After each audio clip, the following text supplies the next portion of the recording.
बोले भारत माता की जय। जय श्री राम।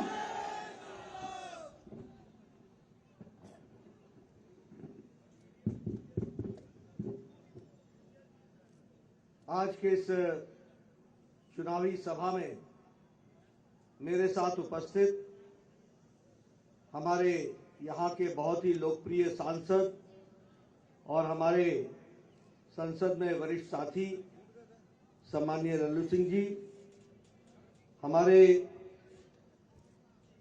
नोएडा गौतम बुद्ध नगर के क्षेत्र से हमारे लोकप्रिय सांसद और हमारे वरिष्ठ साथी डॉक्टर महेश शर्मा जी, आपके विधायक और वर्तमान में प्रत्याशी श्री वेद प्रकाश गुप्ता जी, महानगर के अध्यक्ष श्री अभिषेक मिश्र जी, हमारी श्रीमती जिला पंचायत की अध्यक्षा श्रीमती रोनी सिंह जी, आलोक सिंह रोहित जी, ऋषिकेश उपाध्याय जी, साकेत शर्मा जी, बाके बिहारी मणि त्रिपाठी जी, अभिषेक जी और महंत गिरीश पति त्रिपाठी जी, यहाँ उपस्थित देवी और सज्जनों और हमारे प्रिंट मीडिया और इलेक्ट्रॉनिक मीडिया के मेरे साथी, सबसे पहले तो मैं जब अयोध्या आया हूं तो आप लोगों के साथ निवेदन करूंगा कि एक नारा हम जोरदार तरीके से लगाएं। बोले जय श्री राम, जय जय श्री राम, जय जय श्री राम। भाई और बहनों, आज मुझे अयोध्या में आप सबके दर्शन करने का सौभाग्य प्राप्त हुआ है और ये ऐतिहासिक नगरी जहां हमारे राम भक्तों ने एक लंबी लड़ाई के पश्चात विजय हासिल करते हुए भव्य राम मंदिर बनाने का जो संकल्प लिया था उसको पूरा होने तक अपने काम में जुटे रहे ऐसे राम भक्तों को भी मैं नमन करता हूं और उनसे आशीर्वाद देता हूं। साथ ही साथ इस आंदोलन में जो लोग कार सेवा की दृष्टि से आए और जिनकी शहादत हुई, उनकी आत्मा को शांति मिले और उनको भी मैं श्रद्धांजलि देता हूं जब मैं राम मंदिर की बात करता हूं। और ऐसे पावन धरती पर आकर, पावन भूमि पर और पतित पावनी मां सरयू का भी मैं नमन करता हूं, साथ ही इस पावन भूमि को भी मैं नमन करता हूं। हम सब लोग जानते हैं कि बहुत जल्द और बहुत तीव्र गति से राम मंदिर का काम चल रहा है और हम सब लोगों की जो सदियों से जो इच्छा थी वो पूरा होने जा रही है। लेकिन मित्रों, हम एक राजनीतिक माहौल में यहां पर एकत्र आए हैं। हमें समझना होगा कि यह जो आशाएं थी, आकांक्षाएं थी, जो आज पूरा होते हुए हम सब लोग देख रहे हैं, अपने सामने देख रहे हैं, इसके पीछे एक विचारधारा, उस विचारधारा को देने वाली राजनीतिक ताकत, एक राजनीतिक दल और उस राजनीतिक दल के साथ लाखों करोड़ों लोग खड़े होकर के उसको साकार करने में अपना योगदान करते रहे, इस बात को भी हमको ध्यान में रखना चाहिए। यहां हम वेद प्रकाश जी के लिए वोट मांगने आए हैं।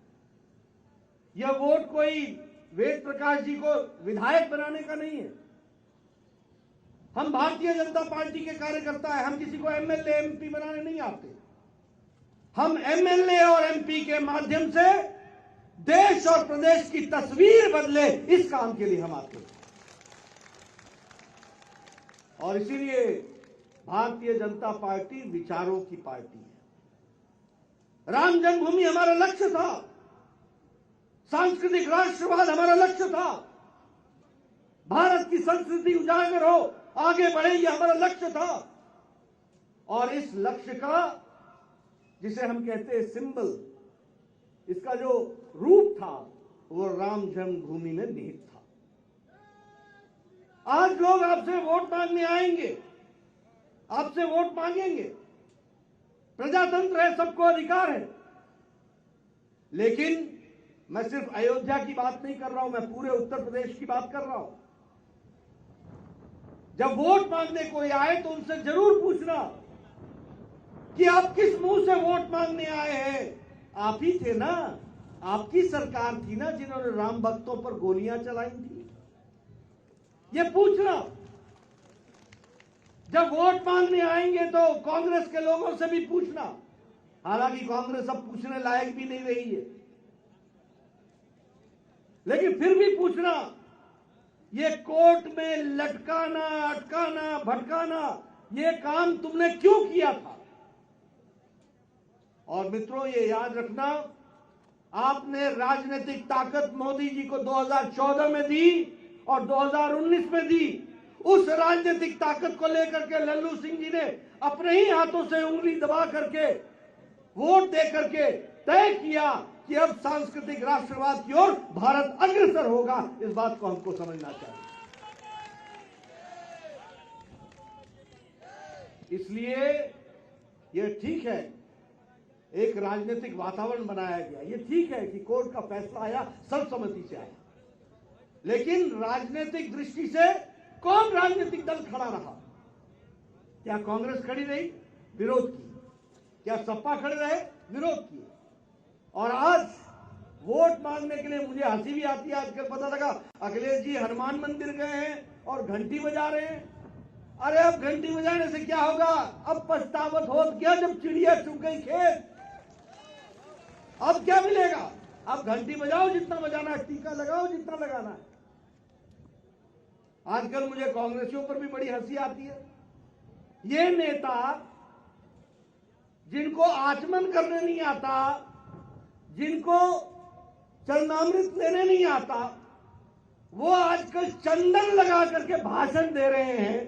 ये सिखाया है तो भारतीय जनता पार्टी ने सिखाया है। इस बात को भी समझना चाहिए।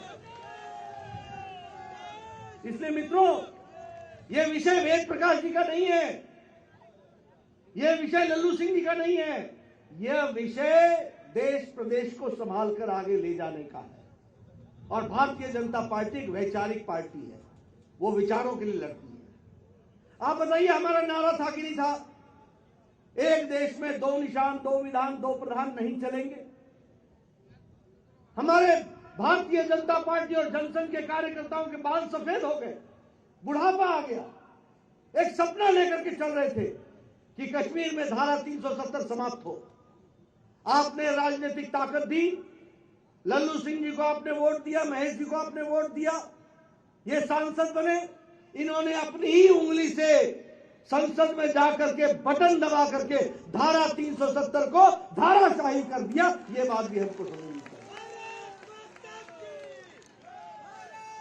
और ये सिर्फ धारा 370 समाप्त करना ही नहीं था, 126 से ज्यादा भारत के कानून जम्मू कश्मीर में लागू नहीं होते थे। उनको लागू करने का काम किया तो वो लल्लू जी और महेश जी ने सबने मिलकर के मोदी जी की इच्छा शक्ति और अमित शाह की रणनीति पर धारा 370 को समाप्त किया। अब सारे कानून जम्मू कश्मीर में लागू हो रहे हैं, ये भी हमको याद रखना चाहिए। सुप्रीम कोर्ट ने कहा था कि 3 तलाक हटा देना चाहिए, 3 तलाक की कोई जरूरत नहीं है, सुप्रीम कोर्ट ने कहा था। किसी राजनीतिक दल में यह ताकत नहीं थी। तुष्टीकरण की राजनीति में दबे हुए थे। तुष्टीकरण के कारण वो इस कानून को लागू करने में उनको दिक्कत आ रही थी।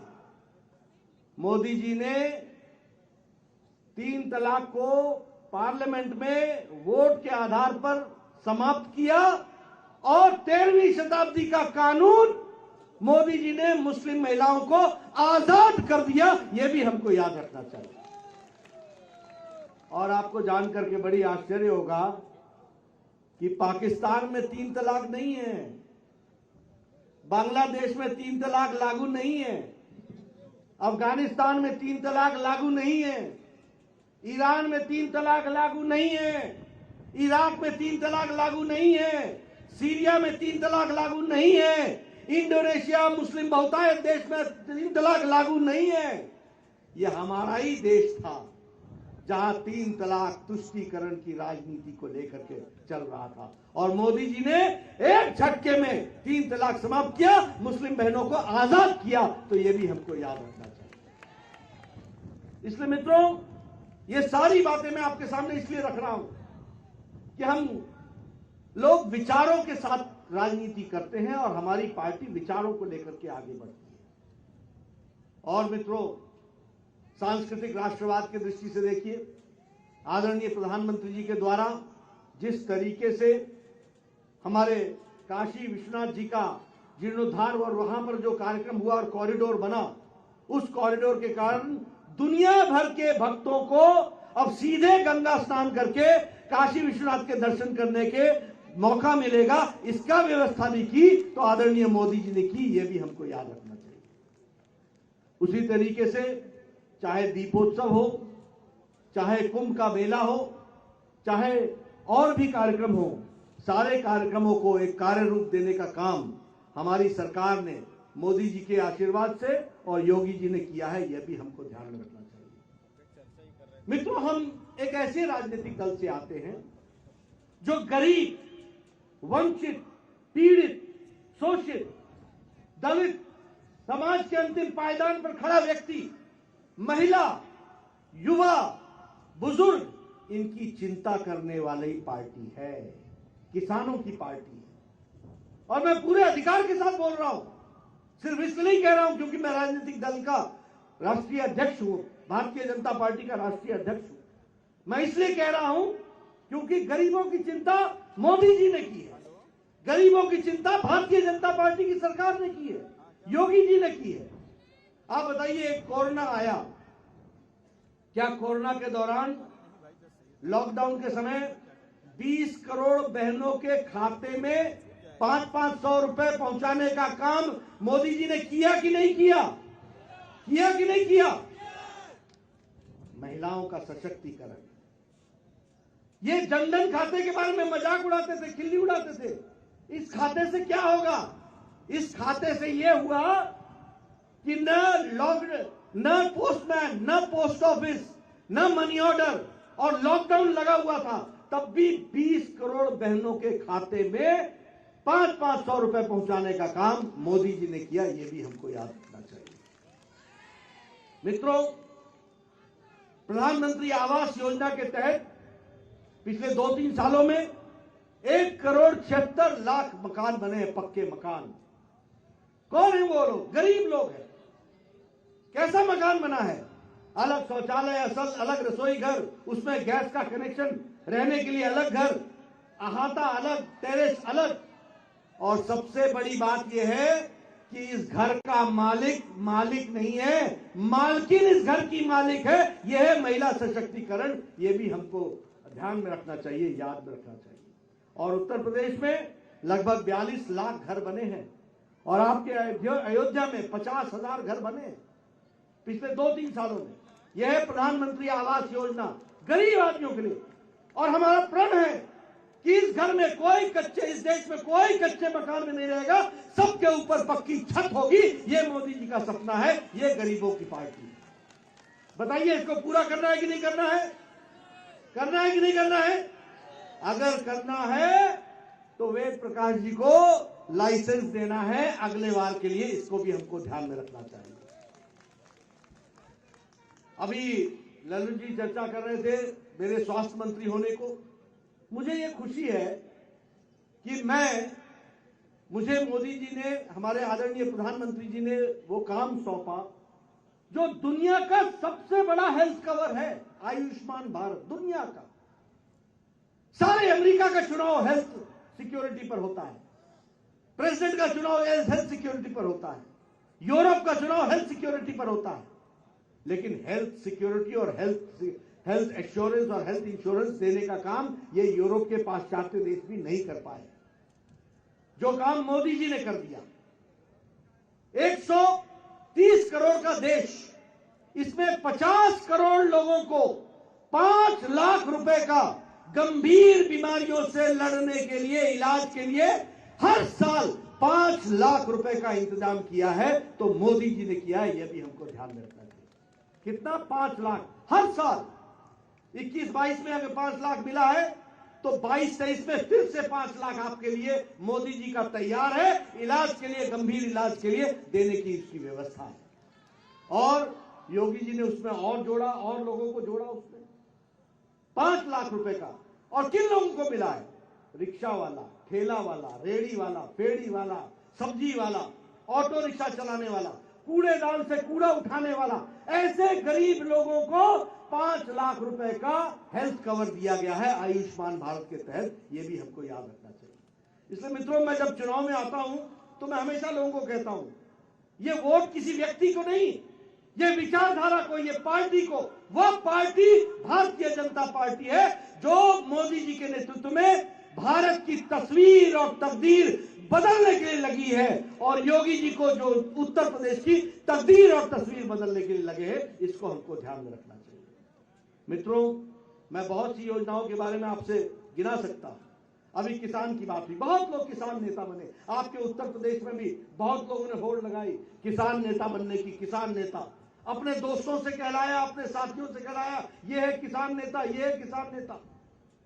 लेकिन किसानों के लिए किसी ने उतना नहीं किया जितना प्रधानमंत्री नरेंद्र मोदी जी ने किया। ये मैं डंके की चोट पर बोलना चाहता हूं, पूरी ताकत के साथ बोलना चाहता हूं।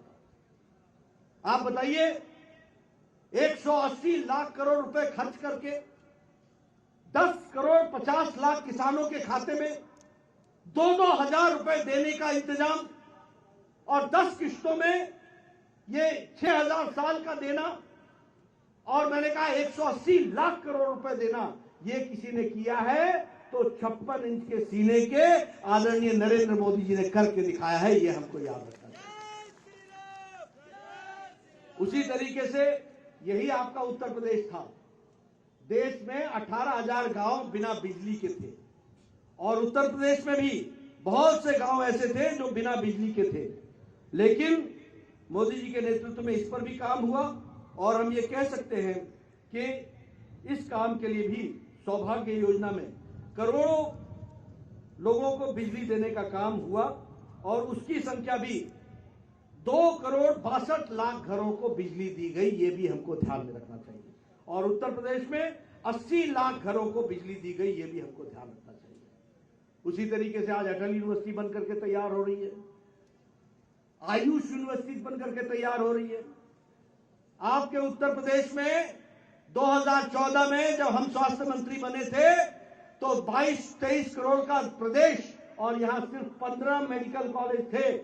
आज मैं खुशी के साथ कह सकता हूं कि मोदी जी के नेतृत्व में आज 59 मेडिकल कॉलेज उत्तर प्रदेश को दिए गए हैं। यह हमको ध्यान रखना चाहिए। और मुझे याद है 2016 में मैं यहां आया था, लल्लू सिंह जी सांसद थे, यहां पर मैंने शिलान्यास किया था, शायद उसको श्री दशरथ मेडिकल कॉलेज के रूप में,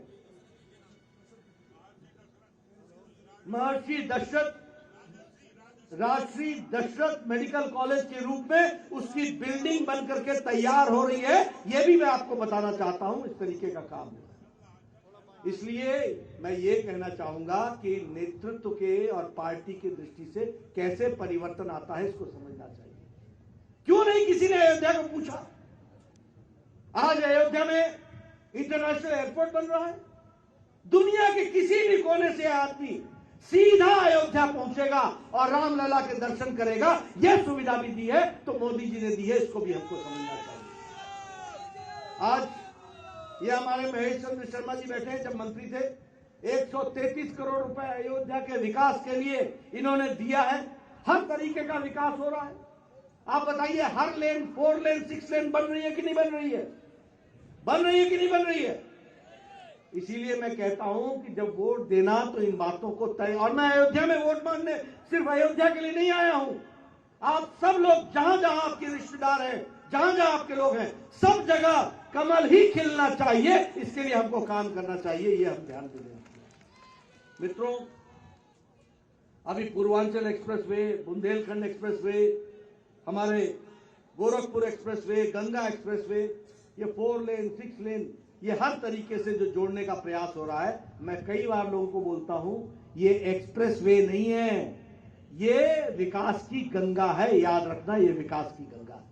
इसी के माध्यम से विकास होगा, वह भी हमको ध्यान में रखना चाहिए। इस बार का जो बजट आया है, 60 लाख लोगों को नौकरियां मिलेंगी प्रमोशन लिंक्ड इंसेंटिव्स के तहत। 20,000 किलोमीटर की सड़क 1 साल में बनेगी, 4 लेन सड़क बनेगी, 25,000 करोड़ रुपए उस पर खर्च होंगे। बिजली की दृष्टि से लगभग 3 करोड़ 80 लाख लोगों को हर घर से नल से जोड़ने का काम होगा।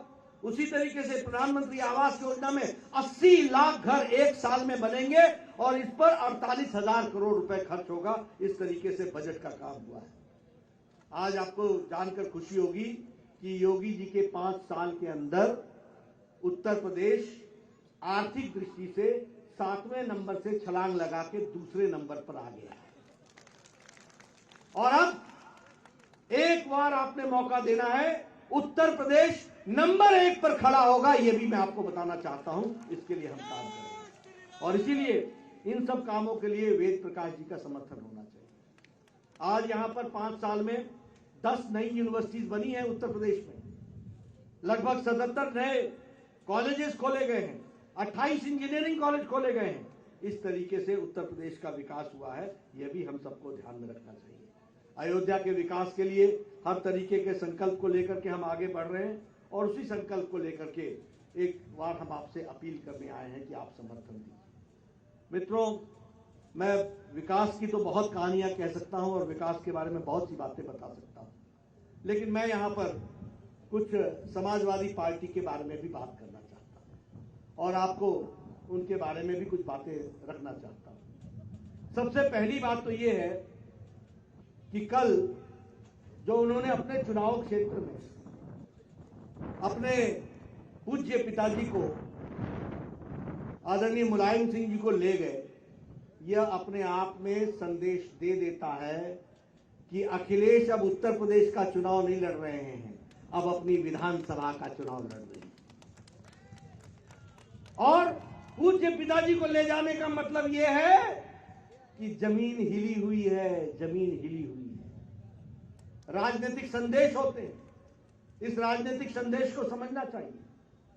कल उन्होंने कहा कि भारतीय जनता पार्टी वाले संविधान की रक्षा नहीं कर रहे हैं, भारतीय जनता पार्टी वाले यहां रिजर्वेशन मुसीबत में पड़ जाएगा, यह अखिलेश जी ने कहा, और संविधान की रक्षा नहीं कर रहे हैं। और यह भी कहा कि झूठ बोलते हैं बीजेपी वाले, जो जितना बड़ा नेता है वो उतना ही झूठ बोलता है।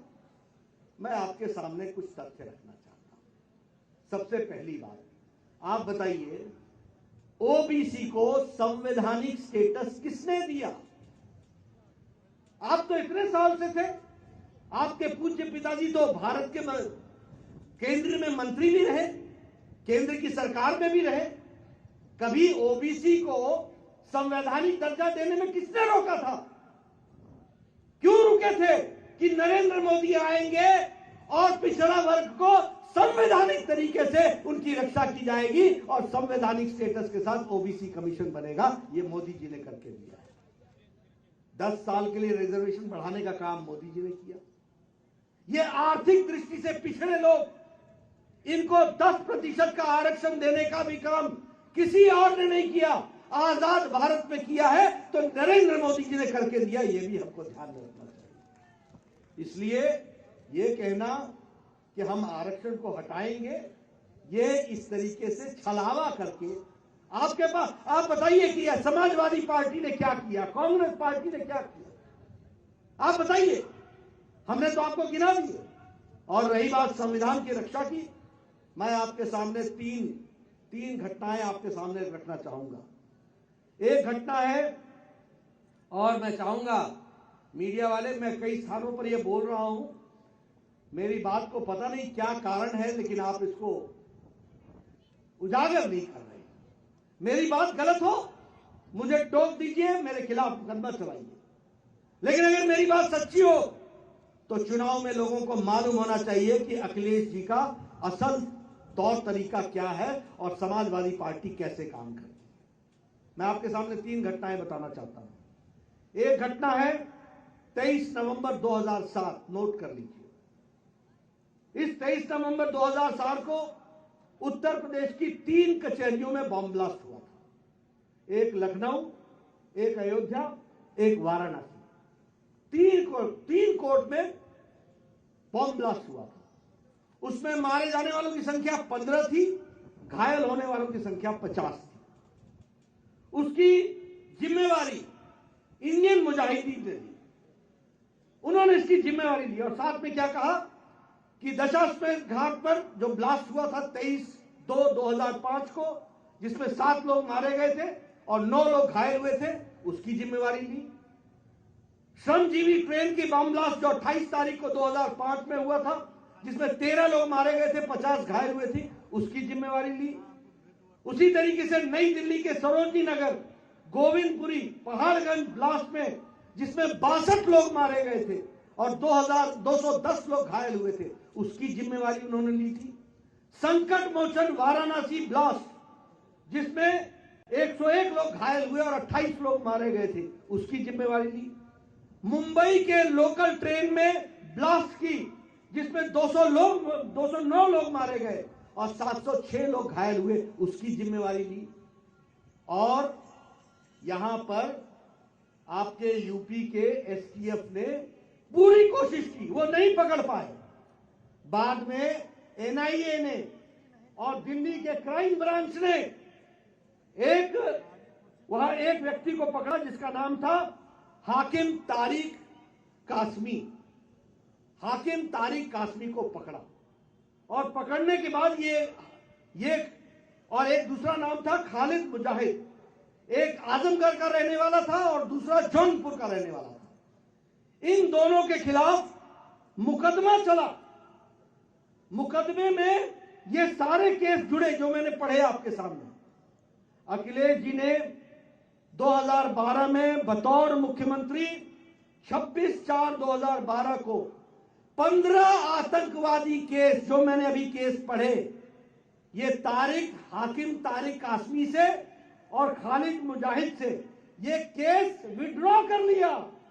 ये विड्रॉ कर लिया। और सुनिए, उसके बाद इलाहाबाद के हाईकोर्ट ने कहा कि मुख्यमंत्री को कोई अधिकार नहीं है, ये केंद्र के कानून के अंतर्गत आता है।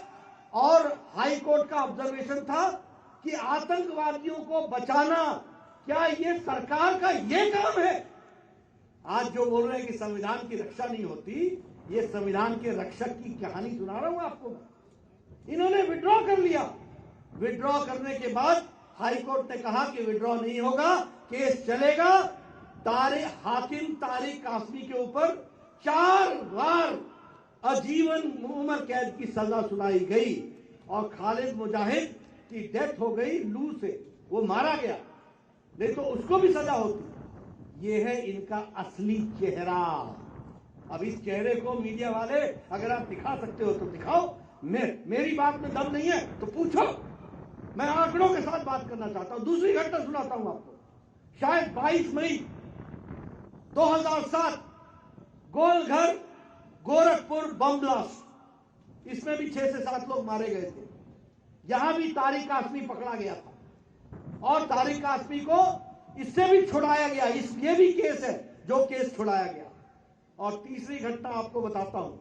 31 दिसंबर 2007 रामपुर में सीआरपीएफ के कैंप पर AK-56 के साथ, राइफल के साथ अटैक हुआ।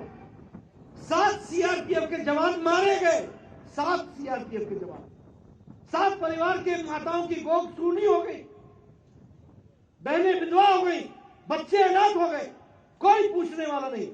एनआईए ने इन्वेस्टिगेट किया और उसमें से एक हरकत उल इस्लाम नाम का एक संगठन और इंडियन मुजाहिदीन नहीं, लश्कर तौयबा, इनका कमांडर इन चीफ शहाबुद्दीन पकड़ा गया और शहाबुद्दीन के खिलाफ केस चला। अखिलेश जी ने उन 15 केस में ये रामपुर के भी शहाबुद्दीन को छोड़ने की सलाह दी और केस वापस लिया।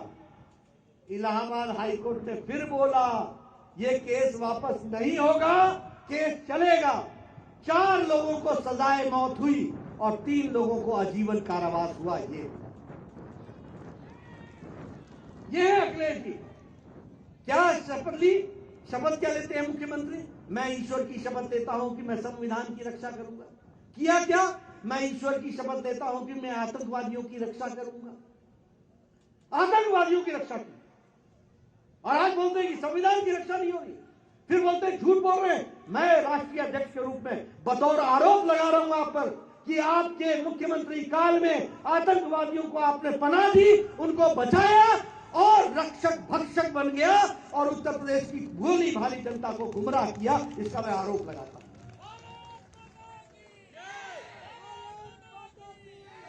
आप बताइए, क्या आप ऐसे लोगों को उत्तर प्रदेश की बागडोर देंगे? आप ऐसे लोगों को उत्तर प्रदेश की बागडोर देंगे? और आजकल नया काम हो गया है, 10 तारीख का इंतजार करो, 10 तारीख का इंतजार करो। मतलब रस्सी जल गई, बल नहीं गया, अभी पुरानी अक्कड़ नहीं गई। अभी परसों आपने सुना होगा वो वीडियो, क्या बोल रहे हैं? ए पुलिस वालों, ए पुलिस वाले, ए पुलिस वाले, बोल रहे हैं कि नहीं बोल रहे? एक पूर्व मुख्यमंत्री की भाषा, ये पुलिस फोर्स का मनोबल गिराने का काम है। अखिलेश जी, आपके दौरान 5 साल में 200 दंगे हुए हैं और योगी जी की सरकार में एक भी दंगा नहीं हुआ। ये मैं दावे के साथ कहना चाहता हूं। आप बताइए, ये अंसारी, मुख्तार अंसारी कैसे बाहर घूम रहा था? ये अतीक अहमद कैसे मस्ती मार रहे थे? ये आजम खान कैसे दंदना रहे थे? और आजकल जेल के पीछे क्यों है? आजकल क्यों है जेल के पीछे? इसलिए है कि योगी जी के नेतृत्व में कानून व्यवस्था बनाई गई है। कानून का राज है। जो गलती करेगा वो जेल में होगा, चाहे वो माफिया हो, चाहे वो कोई भी हो। आप ये अमन चैन चाहते हैं कि नहीं चाहते हैं? आप चाहते हैं कि नहीं कि आपकी बहु बेटियां सुरक्षित रहे? इसलिए मैं कहने आया हूं मित्रों, ये लल्लू जी का चुनाव नहीं है, ये वेद प्रकाश का चुनाव नहीं है। यह चुनाव उत्तर प्रदेश को विकास की एक नई छलांग के साथ ले जाने का चुनाव है और उसका पासपोर्ट है वेद प्रकाश। ये बात को हमको समझना चाहिए, ये हमको ध्यान रखना चाहिए। मैं ये सारी बातें आपसे इसलिए कर रहा था कि हमको गहराई से समझना चाहिए कि राजनीति का क्या अर्थ बनता है और उसको किस तरीके से हमको देखना है, इसको भी हमको समझना पड़ेगा।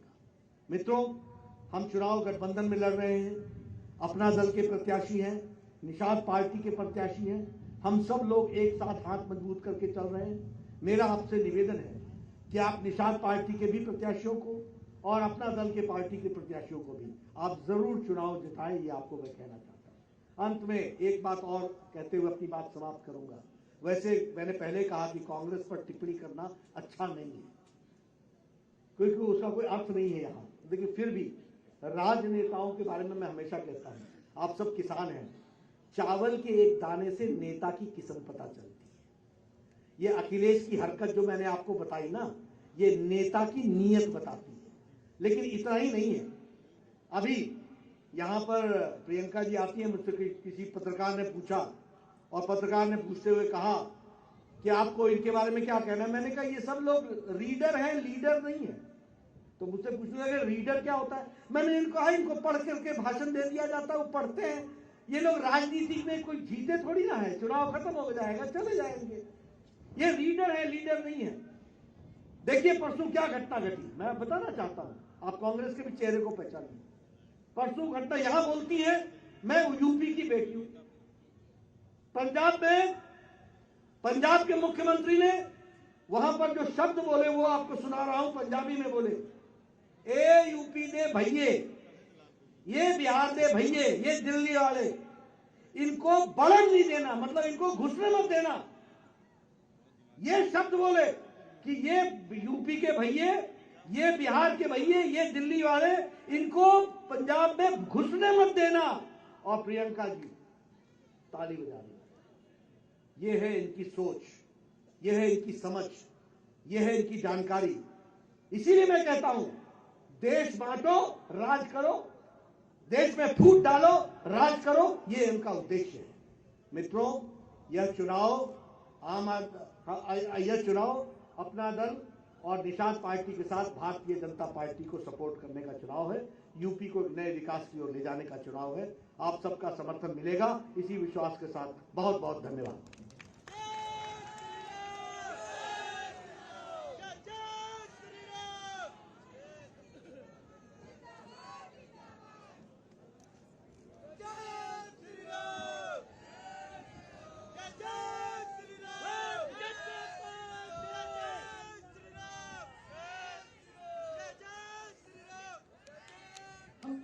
सबका मार्गदर्शन किया, एक ऊर्जा का संचार किया। बहुत बहुत धन्यवाद। आए हुए भारतीय जनता पार्टी के शुभचिंतक